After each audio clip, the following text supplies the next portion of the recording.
नमस्ते, जय श्रमदान। म तपाईँहरूकै आकाश तामाङ, भोजपुर जिल्लाबाट।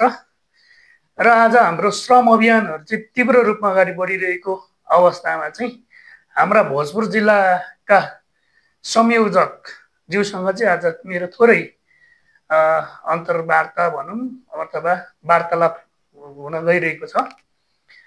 नमस्ते हाम्रो विद्वान सरलाई। के छ, सन्चै हुनुहुन्छ, आरामै हुनुहुन्छ? हजुर, एकदमै।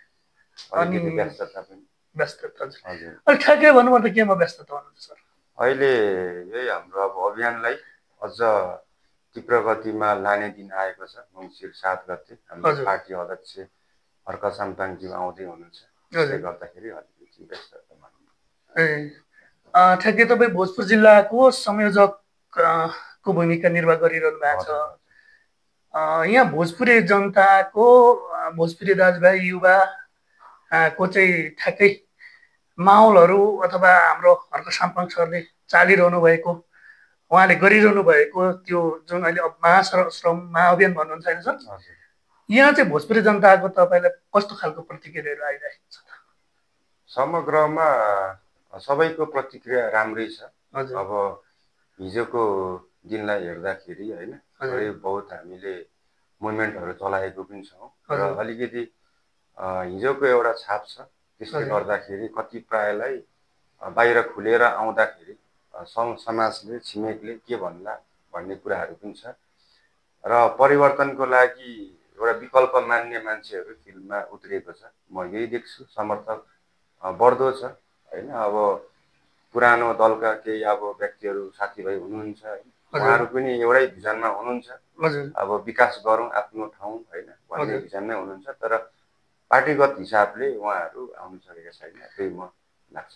अब 7 गते चाहिँ यही मङ्सिर को 2082 यही मङ्सिरको 7 गते चाहिँ हाम्रो धरान उपमहानगरपालिकाका मेयर भनौँ अथवा श्रम संस्कृति पार्टीका अध्यक्षज्यू आउँदै हुनुहुन्छ।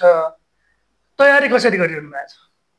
अब हाम्रो तयारी भनेको एउटा प्रचार प्रसार हामी अहिले गरिरहेको छौँ। अब हाम्रो कार्यक्रम चाहिँ टुडी खेलमा हुँदैछ होइन, त्यो भोजपुर टुडी खेलमा। भोजपुर टुडी खेलमा हुँदैछ।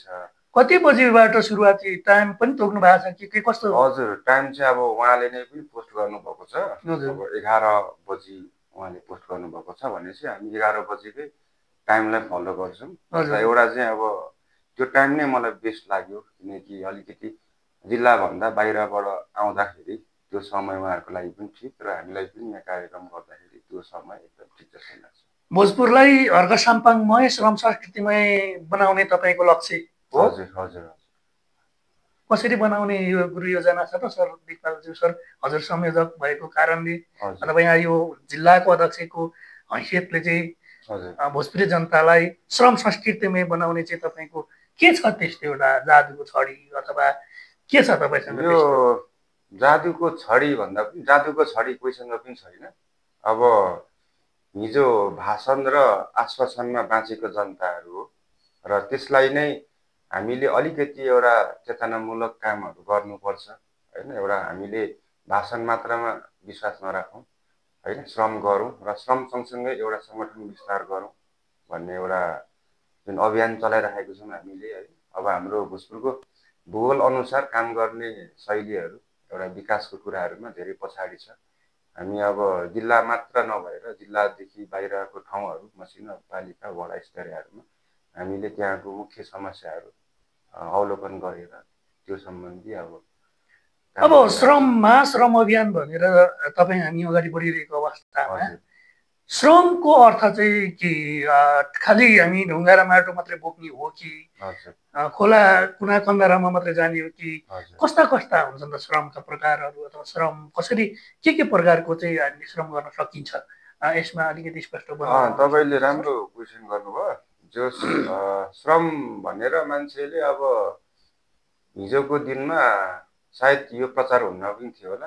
अब ढुङ्गा माटोबाटै सुरु चाहिँ भयो श्रम होइन, तर तपाईँ आज कुनै पनि अफिसियली काम गर्नुहोस् त्यो पनि श्रम हो होइन। तपाईँ अब जुनसुकै फिल्डमा हुनुहोस् होइन, त्यो पनि श्रम हो र ढुङ्गै माटो मात्र बोक्नुपर्छ भन्ने होइन। यो त एउटा आवश्यक थियो त्यो बेलाको होइन, त्यो बेला बोकियो। अब तपाईँ हामी एउटा हरेक जुन अहिले क्याटेगोरीको कामहरू हेर्छौँ सबै कामहरू श्रम नै हो। अब हामीले श्रमलाई नै एउटा विस्तार गर्दै लगेर होइन हामीले जस्तै आजको दिनमा सुरु गरियो भोलि श्रमले एउटा अर्कै परिवेश लिएर आउँछ जस्तो लाग्छ मलाई। हजुर हस् तपाईँको चाहिँ अमूल्य समय प्रदान गरिदिनु भएकोमा धेरै धेरै धन्यवाद। र यही मङ्सिर 2082 7मा चाहिँ जुन मेयर साहब आउँदै हुनुहुन्छ, अध्यक्षज्यू आउँदै हुनुहुन्छ, त्यसको तयारीमा तपाईँहरू जुट्नु भएको छ, तपाईँ हामी जुटेका छौँ। तपाईँलाई अल द बेस्ट। हजुर, थ्याङ्क यू है त।